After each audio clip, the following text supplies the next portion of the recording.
How can a graphics card be this bad? This is a question that's been asked a lot about the RTX 3050, and let's say when this launched it didn't exactly have the warmest reception. It was overpriced and it underperformed, but thanks to the used market I picked this one up for £135 to truly see if it's that bad. When this entry-level RTX graphics card launched, it was absolutely blasted by reviewers because in 2022, this GPU would have set you back $250 for a 50 class graphics card, which is absolutely insane. Because if we look at all the other 50 class GPUs, they usually cost around $150, which is a lot more reasonable, and if this graphics card launched at that price, it wouldn't have been that bad. And for when it was new, this $250 would have got you 1660 Ti levels of gaming performance, which is kind of a joke because this thing is less powerful than the RTX 2060, albeit it does have an extra 2GB of VRAM. So in 3 years, the best Nvidia could muster was the same rasterization performance at the same price point, which is not great at all, and this leads it to be memed online constantly, especially on TikTok. If you look over there, everyone hates this GPU for lack there of a better word, because it's just one of the worst value cards. Well, at least a lot of people think that, and even myself, I've memed on this quite a lot. But to see if it's actually that bad, I've tested it at 1080p. All testing has been done in my testing PC, which has a Ryzen 5 7600, 32GB of 6000 MHz CL36 DDR5 memory, a Western Digital SN770 NVMe Gen 4 SSD, built on an MSI X670E Tomahawk motherboard. I've gave this GPU an undervolt to 900mV as it was running quite hot at like 80 degrees even after a repace, which was kind of concerning, so I've undervolted it, and I've also overclocked the memory by 1000 MHz. The latest Nvidia driver has been used at the time of testing, which is 555.99, and resizable bar has been enabled. So let's get straight into the benchmark, shall we? Although it's 4 years old almost, Cyberpunk 2077 is still quite hard to run. However, the 3050 does put out a playable frame rate in all fairness, but on the medium preset with high textures. Regardless, 68 FPS on average, and that 1% low is only trailing that by 8 frames per second, means performance in Cyberpunk is at least playable, but to be fair, I was expecting the 3050 to play this with no issues. Is it the best performance in the world? No. Is it playable? Yeah.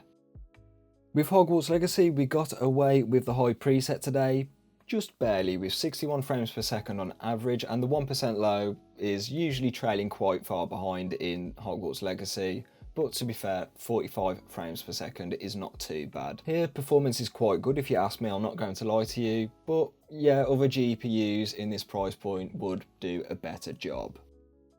Checking out some esports gaming performance with Fortnite on the low preset with DirectX 11 selected, and performance here was totally fine. Getting more than 300 frames per second on average with that 1% low just under 200 FPS means if you wanted a competitive 360Hz gaming experience, the 3050 can definitely do it in Fortnite while consuming not a lot of power either. If you wanted more frames, you could always go with the Performance API. Here you would get quite a lot of performance. With Forza Motorsport, I was expecting slightly more performance than this, but 69 FPS on average, nice, with 56 FPS for the 1% low. I can't really complain that much. It is playable, but in a racing game, I'd ideally want around 120 FPS. If you're just playing casually, around 70 FPS on average is not that bad at all. It's certainly playable, and it looks pretty decent with the high textures, so I can't really complain that much.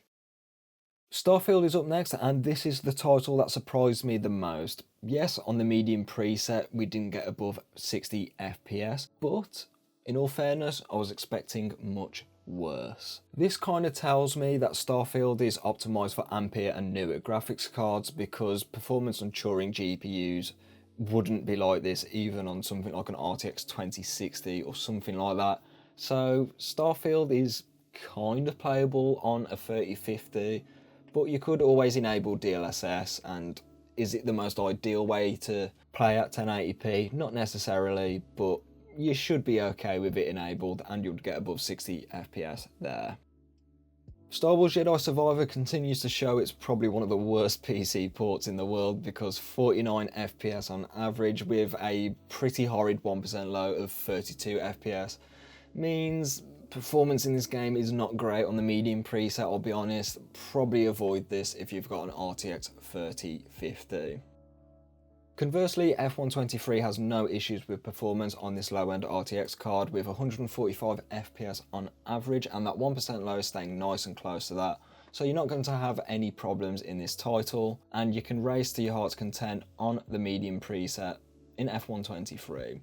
If you were playing F124, I'd expect the performance is very similar. It's still on the same engine, and it doesn't look like Codemasters have done that much in terms of visuals, so yeah, you should still be fine in F124 as well. Spider-Man on the high preset continues to show this game is really not that hard to run at all, getting 92 FPS on average, and the 1% low is at 58, so it's not particularly the best, but the 1% lows while web slinging, which is what I do in my benchmarks, haven't always been particularly brilliant on any GPU I've tested. However, if you wanted to play as Spider-Man, you could probably get away with the very high preset in this title and still get a decent frame rate, so the 3050 hasn't done that bad of a job in Spider-Man. So this is why this is one of the worst value graphics cards I've tested here on the channel. In fact, performance today wasn't actually bad, like all of the games were indeed playable. Even then, you will have to lower to the medium preset to get games like Cyberpunk 2077 above 60 frames per second. But then there's Jedi Survivor and Starfield, where, yeah, these didn't get above 60 frames per second with medium presets enabled, which I think's kind of a shame, because if you're spending about £150 on a used graphics card, you should be getting a bit more performance than that, I would imagine. But in all fairness on this graphics card, the Starfield result was kind of surprising to me. I was expecting much worse.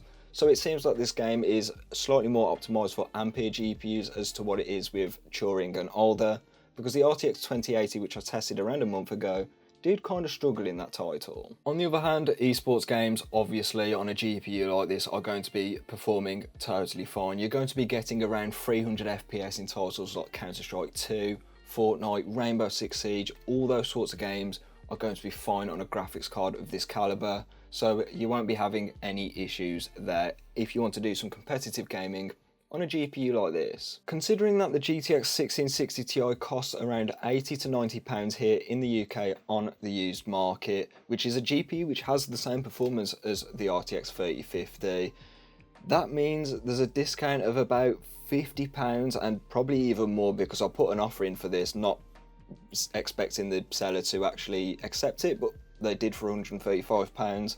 Which is still a bit too expensive for this GPU, I reckon. And at this price point, £50 is a massive difference. Thus, the RTX 3050 is kind of at a weird price. You can spend much less money and get very similar rasterization performance, or you could spend basically the same amount of money and get something like an RX 6600 XT, which will absolutely smoke this graphics card. If the 3050 was about 10 to 15 or even £20 more expensive than the 1660 Ti, I would say it's a bit more worth it.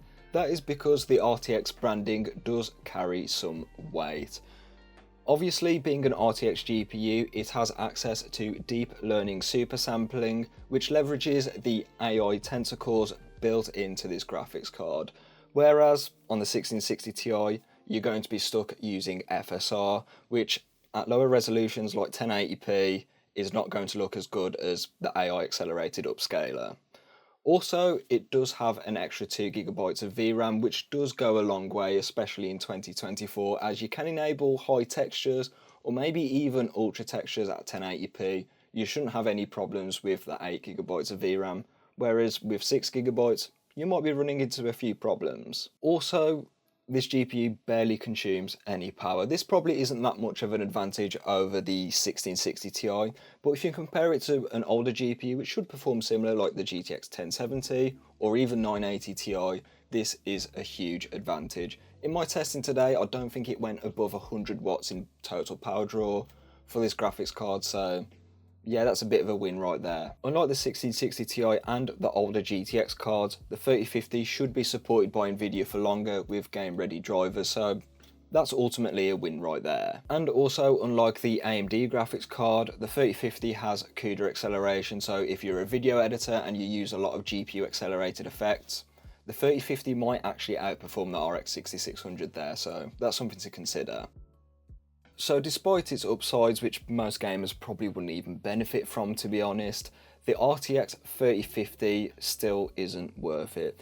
Because for the price that these usually go for on the used market, you could always buy a second-hand RX 5700 XT, which is an absolute brilliant GPU at around $140, or you could always get an RX 6600 or 6600 XT. All of these graphics cards will absolutely smoke the RTX 3050 in virtually every single game out there, and there's no level of optimization that will bridge that performance delta. And in the case of the RX 6600, it will consume virtually the same amount of power, if not a tiny bit more, for a lot more performance. So yeah, the efficiency concerns are not really there with the newer AMD graphics card. In the case of the 5700 XT, that will consume more power, but at this price point, a lot of gamers want performance over efficiency, depending on where you are in the world and how expensive your electricity is. And because of this, realistically, I think this RTX graphics card shouldn't cost any more than $100 on the used market.